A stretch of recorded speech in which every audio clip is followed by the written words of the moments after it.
A umíš nebo ne? Určitě? Tak mi řekni nějakou básničku ještě, ne?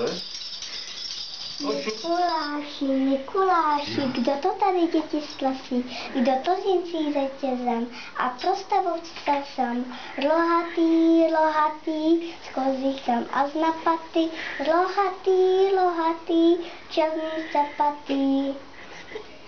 Pěkný.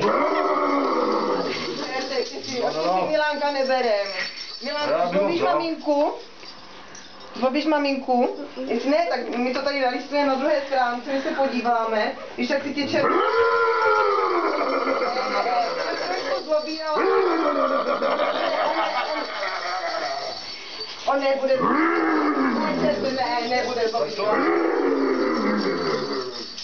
Necháme se nebo se vezmou čertí? Ne, on Milánek se polepší, on bude hodnější. No já nevím teda. Trošku na zkoušku by to šlo. Nebo já nevím, tak...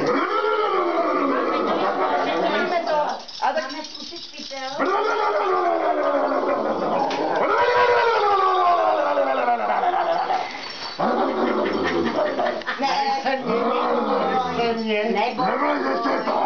Nebo...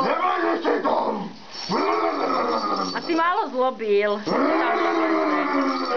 On by se ten pytelina zvětšil, kdyby zlobil víc. Tak, tady máš něco od nás, od Mikuláše, ale od čerta, tady taky.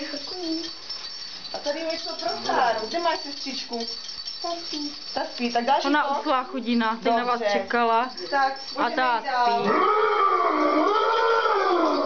Tak děkujeme za návštěvu. Jdeme dál. Berlu. Dobrý. To bylo teda Mildo, že? Dobrý. Děkuju. Co? No něco. A to je Radka nebo kdo? Jo? Tě nepoznala si v konci, jo. Tak čau a dík.